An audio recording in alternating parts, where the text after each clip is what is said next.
Hey there, welcome to Sixers Talk, brought to you by Wilmington University. I am joined by the great Marc Jackson, and we just walked off the set for Sixers Postgame Live.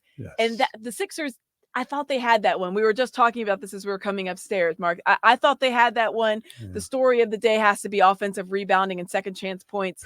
But you can point to a lot of things in this one. Yeah. But you look at it overall, you think the Sixers, if they play like that again, I would think they have a good chance to win game 2. Yes, Amy, I agree with you. Let me tell you something. You think about the, what was it, 40-something% worth for offensive rebound shots 42%. taken, 42% worth for their shots that was taking a offensive rebound, but then you give up 28-11 fast break points simultaneously.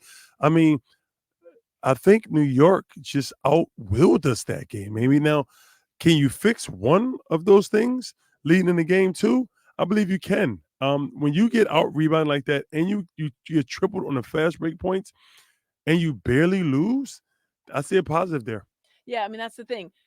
Triple the points on the fast break, triple the points, second chance points. And you just hit the nail on the head, though. 23 offensive rebounds. So you rebounded 23 of your 55 misses. That's 42%. I mean, that is absolute killer. But you knew that going in, right? You knew that that's what this Knicks team does. What you didn't probably account for is that you have great defense on Jalen Brunson. He shot 30%. 22 points, and he really had to earn for work for all of those. And then you have a guy like Josh Hart, another Villanova guy comes through, a 31% three-point shooter, and he goes 4 for 8. Then you have a guy, Deuce McBride. People are Googling him across Philadelphia, wondering who's Deuce McBride coming out of West Virginia. So you think like the lightning in a bottle, maybe? Yeah. I mean, I don't know. There's a lot to take away, but we got to talk about the big man. The gasp that we heard, it was audible when he went down. It did not look good. The good news was that he came back, but he didn't really look himself. Let's be honest, right? He didn't, Amy. He looked about 50% of himself. And it was interesting because with that being said, he still was giving his all, and he was great in the third quarter, but maybe fatigued and the adrenaline started to wear down. At fourth quarter, he wasn't the same player. But like I said, 50% of Joel Embiid is better than the 50% of the entire NBA. So with that being said, we can build on that. But they made their run, we made our run, but we wasn't able to sustain it. Yeah, Joel Embiid, I mean, for you guys don't know, we watched the game certainly all together, but in the fourth quarter, we're all watching it down there from the desk, getting ready to go on. And Marc Jackson's out there just roll, telling Joel Embiid to roll. And he heard you, I think, one time, but he didn't spend a lot of time in the paint. And you wonder how much that knee might be hurting him. I'm sure he's going to be listed as questionable. But you wondered, not a lot of the lift. He was 0 for 4 the last 4 minutes of that game. So going down the stretch, if it's close again, who would you like to see? If you see Joel Embiid a little bit off, who else would you like to see kind of step up in that kind of closer role that they need somebody to take some of those crunch time shots? Amy, I thought Tyrese Maxey was incredible tonight. I thought he was got downhill. He got around the rim, especially late in the fourth quarter. He was trying to will them back into this game when it seemed like Joel made a hit a wall of fatigue. But then I'm going to tell you, Oubre was excellent on the defensive end, but I want to see more from Tobias on the offensive side. I think, hitting one bucket today was not enough, is never enough. I like his ability to score in different facets of the game around the rim in that mid-range area, which is something we need. But I also want to see Oubre get us going offensively too. I think he's shown us the last 10 to 20 games what kind of threat he is offensively. And then you put that together, the defense he played tonight on Jalen Brunson, I'll take that. I was going to say, because sometimes you might trade a little offense for the defense. He was so good. He drew the primary assignment on Jalen Brunson. Absolutely. We mentioned it, under 31% shooting. That's obviously well off of what Jalen used. So is it hard, you think, when you're working that hard defensively? Because Oubre said it after the game, we try to pick him up full court. That takes a lot out of you when you're then going to try and score. Absolutely, Amy. It's like you pick your poison. Yeah. What Oubre doing that, Brunson had probably his worst shooting percentage in the last 10, 15 games.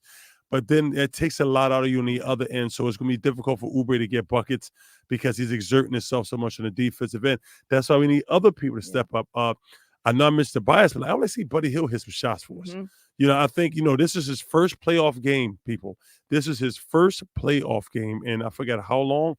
620 something, 630 games. I can't remember. It's a lot. It's over 600. It's a long stretch. So with that being said, I would love to see him get going and put his thumbprint on this game. We brought him in because he's a great fit with Joel Embiid and Maxey spacing the floor. So start spacing it. Hit some shots. And the one thing also, when people are going to wonder why we're so positive, Mhm. you look at that second quarter, they scored 12 points in the Yes. second quarter. It's the lowest scoring quarter of any quarter all season. Yes. You only score 12 points in the second quarter and you only lose the game by what, 7? You're Exactly. really in it until the end. So I think when people are like, oh, these people are crazy. What in the world? No. There's a lot to take away from it, I Yes. think, positively. And you mentioned Tobias Harris. He made one bucket in the first half, and then you didn't see him again until late third, early fourth, when he made Mhm. another shot. And so I'm thinking, like, you can't disappear for an hour and a half. I need you to be a little bit more consistent. But we've seen that a decisive Tobias Harris is the best kind of Tobias Harris. Yeah. So they're going to watch a lot of tape. They obviously have the game or the day off on Sunday, and I'm sure they're going to be pouring over it, and then they play again on Monday. Going forward, Joel Embiid, that's the big question mark. But I think you learned a lot about some of the other players, Tyrese Maxey. Kyle Lowry, here's a guy who played 39 minutes. Yep. He's 38 years of age, and he goes off 18 points. It was the timeliness of those points, though. They had a huge third quarter. They actually took the lead to go into the fourth. What did you make of Kyle Lowry's game overall? I thought Kyle Lowry played in tremendous force, Amy. I thought he hit some shots. He was great on the defensive end, and he had a presence on the defensive end. And he wasn't shy. He Yeah. was not shy. If you left him open, he was shooting that thing quick, which means his confidence on a whole nother level. But if you think about it, his confidence on a whole nother level because he's a champion. Yeah. And that's what champions do. They know when to step up and how to step up when a number is called. And he did that for us tonight. So going forward, I think there's a couple players that are going to certainly look at themselves and think, okay, I could do better. It'll be interesting to see what next level is, because we know Nick Nurse is going to make the adjustments, but that also means that Tom Thibodeau is going to make the adjustments. And you had guys stepping up for them. So they're going to try to get Jalen a little bit more free. I thought OG Anunoby had a good game. Here's a player that people might not be as familiar with, but we were talking out there. That's a big guy out there. He is a stocky built guy. And so he really fits into their brand of physical basketball. And it was a physical game, not a lot of fouls called. It was. And OG, I think they said he's 20-3 now, 21-3 with him in a lineup. Repeat that.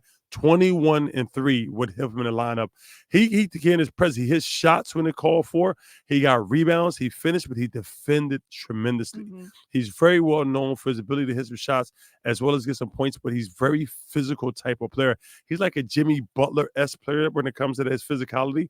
So he gave him something on both ends of the floor, especially when the time comes. But people like him, Hart, DiVincenzo, these guys stepped up when their number was called. And even when it wasn't called, they found a way to contribute and make plays. Yeah, I think OG Anunoby fits into that system so well when you think about how that they run everything and the way they run everything through Jalen Brunson.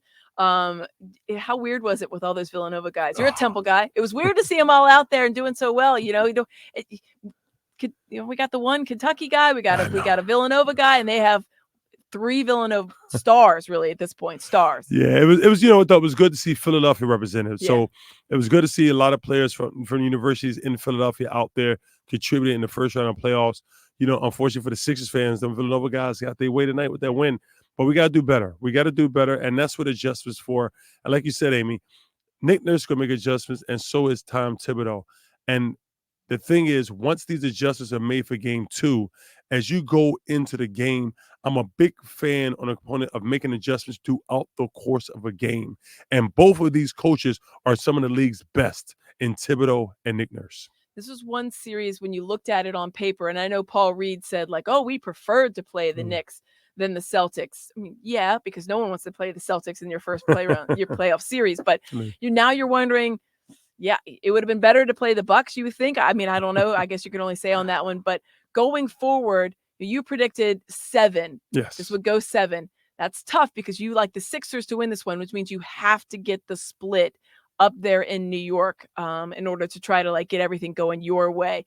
How can they do that? And can they do that? And how can they do that? Well, let me tell you why I say that, Amy, because after watching Joel versus Miami Heat, I don't think Joel is 100% or close to it. But with every game and every day that passes, he'll start getting back and close to that. So if you fast forward this 4, 5, 6 games, he'll be a lot better. He'll be 10 to 15% better then than he is now. Even though he went down a little slight knee problem there, hopefully they don't set him back too much. But with every day and every game, he gets to build more of a rhythm, more of conditioning, and get more of the game speed up under his belt. And that's when I think Sixers will pretty much you'll find them creating and making rhythm throughout the course of the games. And with that being said, is I know Jalen Brunson's been great all season. He's an MVP caliber type player, but I question if they have enough guys that can consistently get them 20 points or 23 points or 4 points a game when Jalen Brunson struggled. Now, he finished with okay numbers, but his shooting percentage tell you he struggled. And they barely won a game, including tripling us on the offense rebound as well as the fast break points. So they're doing all the little things to add up the victory, and they got away with one tonight. Yeah, I mean, I don't think you were going to think that Josh Hart's going to go 4 for 8 from 3. Yeah. He only made 5 buckets, 4 of them threes. That's highly unusual for him. And Deuce McBride, you can't imagine 21 points off the bench. Their bench scoring was out of control when you compare it to Deuce the McBride. Sixers. Yeah, because of Deuce McBride. Like, look at this guy. Like I said, we Googled the guy. Yeah. I mean, we stopped the guy's good, but I mean, he got the best Deuce McBride. Come on now. Yeah. Two nicknames. It is. He's obviously a heck of a player, and it fits. You always have these guys that step up randomly, and that's what's so great about the postseason. We're going to talk about Joel Embiid coming up. We do want to pay some bills, and thank you guys for watching because we want you to get to know Wilmington University online or in person at its open house on Wednesday, May 1st. Details at wilmu.edu/open house. Celebrity cook Steve Materano brings his Italian-American cooking back home to Philadelphia. Enjoy Materano's Prime at Rivers Casino and Steve's Famous Meatballs with Sunday gravy, prime steaks, and more. Make reservations for Materano's Prime on Open Table. All right, Amy Fadool and Marc Jackson back with you, and we got Game 2 coming up on Monday. I will say the update on Joel Embiid so far is he obviously returned to the game. He looked a little bit hampered, but the important thing is a half Joel Embiid is better than no Joel Embiid. I think we're all in agreement on that. Yes. He did not address the media. He was not made available to the media. I imagine that has something to do with treatment and obviously getting that knee looked at. But your first thought when you saw him go down with, 2:45 to go in the first half? Shucks. Yeah. That's not the word I use, but I'm going to use it here. But like that's the first thing I jumped up, like I was eating in the cab. I'm like, oh shucks, man. I jumped up, grabbed my coat, like I was about to do a special report, and it was very sad. Yeah. Because at that moment we was getting our rhythm, we was starting to get it going. Like, oh, this is gonna be over quick, and then that happened. And the way it happened, he went through that off the backboard thunderous dunk, and you like, ooh, and they're like, ooh. And unfortunately, he hit the ground. He was back in the locker room. I was happy to see him out. He's showing the heart of a warrior, and we need him to continue that. Yeah, I mean, you have to have him out there, and no matter what capacity, as long as he's able to be out there, I think that's the most important thing because he is such an affecting player on offense and defense, and you have to commit defensive resources to him, and I think that's really important, especially the way that the Sixers play. But you have to hope that he can get enough treatment on Sunday, that everything's going to be okay on Monday, because this is not yes, everybody. We were up here in the newsroom. Mark was downstairs eating, and it was just like, we can't have not. Why can't we have one nice thing, Mark? Just one. We want one nice thing, and it's a semi-healthy Joel Embiid. So we'll see if we can get it going forward. So they have Game 2, and I thought there was a lot of positivity when you heard some of the comments afterwards, and I thought that was really good. Kelly Oubre said, "Listen, it's we know what we've got to do, and we did a good job on Jalen Brunson. We got to keep it going." Kyle Lowry, it's just one game. Here's a guy that knows what's what. He knows it's just one game. He's got 130 playoff games under his belt. He's a champion. How important is it to keep that mentality of it is just one game? It is just one game, no matter if you win. I think a lot of times we look at the final score and it judges how we feel about the game. Yes, it was an L. It was a loss. Okay. But whether that L is about 1 or 31, it's just an L, and it represents one game. It don't dictate 4. So I think the next game is very important to come in and make the corrections, make the adjustments, and everybody buy in and get it done. Start in your role, start in the adjustment maneuver that you have to do, and it'll be a different story. I really like the fact that we had somebody else step up. Kyle Lowry step up. We had Oubre on the defensive end. I thought Paul Reed gave us some good minutes off the bench. If we could just get some more from Tobias, Buddy Hield, and just take care of that rebounding, I think we'll be okay. And I know that's a lot because I know people say, oh, if we just do this, everybody be a champion. So I understand those things coming because you have an opposing person or player on the other team that's preventing you from doing the way you want. But you got to stay positive and understanding is once we get opportunity, it is possible. It seems hard to believe we're 15 minutes in and we've yet to talk about Tyrese Maxey. Really, I mean, what an actual superstar type of performance. Yes. The way that he put the team on his back, I thought, for stretches of this game, certainly in the third quarter when they actually took the lead, he and Kyle Lowry really kind of ping pong back and forth to really bear the brunt of that scoring.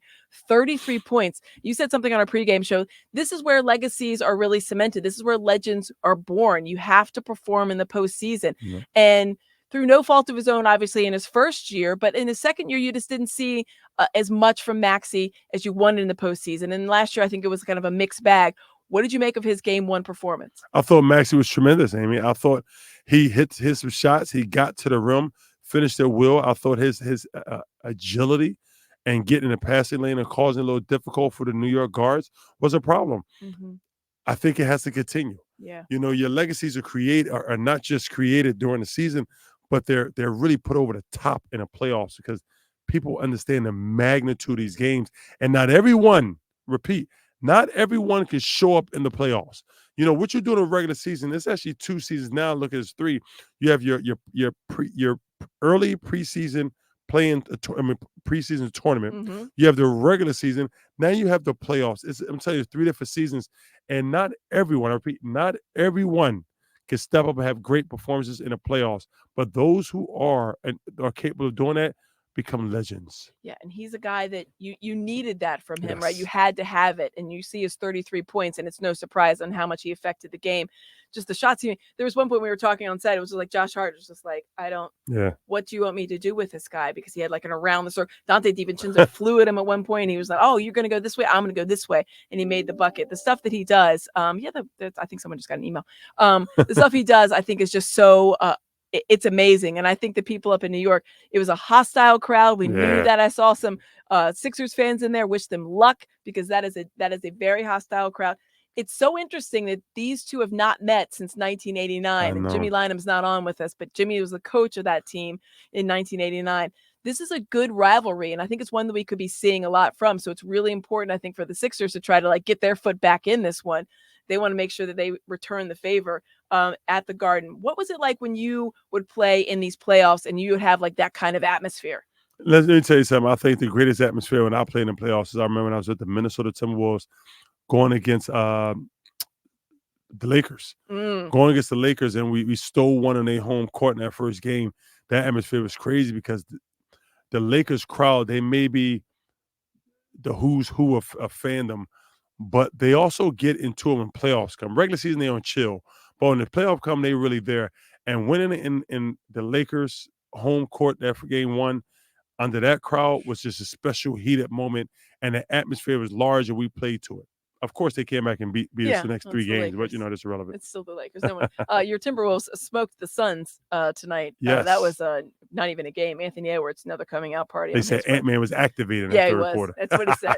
I love that Kelly Oubre before this game, he talked about how the people have these $100,000 tickets and don't pay for them, and they're barely watching the game. I get what he's saying because they do have a celebrity row, but they go ahead and they're super into it. It's a fun atmosphere. It's been a fun, kind of like back and forth rivalry with all these guys talking, giving maybe a little too much noise in this one. So going forward, let's just say you have Joel Embiid in whatever capacity. Let's say we have second half Joel Embiid, maybe a little bit hampered, but he can be a guy that is certainly going to be able to give you, what do you have, 29 points in this one? That would be pretty good. He 18 in first half, and then obviously he struggled down the stretch. Do you think for him coming back, it's a lot of tentativeness with the knee? Is it also some, fit as far as like not being as game shape ready, or is it just a combination of a very physical, Knicks defense?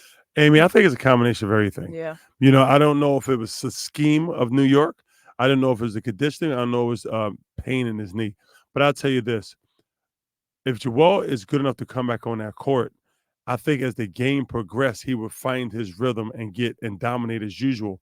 Late in the fourth quarter, legs may be a little gone like you showed him game one.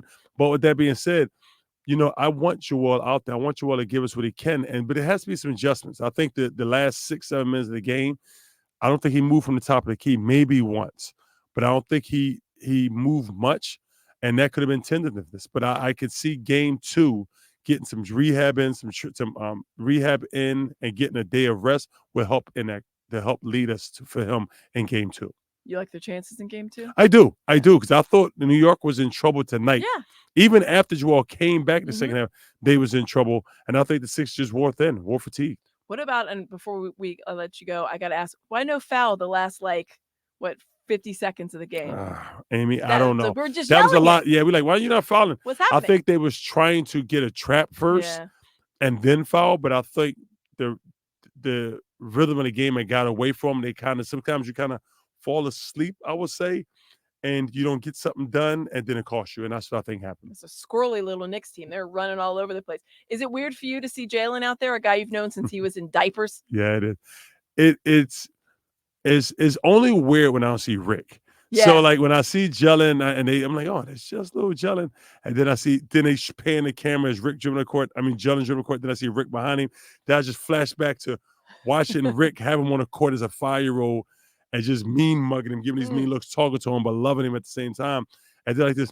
Nah, they fit perfectly. Yeah, that's perfect. There's so many Philly connections on that Knicks team. Obviously, your former agent, Leon Rose, Worldwide Wes, is one of their senior basketball advisors that grew up over in Camden. And then, of course, Jalen Brunson and all those Villanova Wildcats. It was a great, exactly. That's from a typical guy. We got a little Big Five chatter in this one. We've got game 2 coming up on NBC Sports Philadelphia. Let's go. Mark and I will join you at 6:30, so make sure you tune in on Monday. For now, though, that's going to wrap it up for this edition of Sixers Talk, brought to you by Wilmington University. For Marc Jackson, I'm Amy Fadool. We'll see you next time.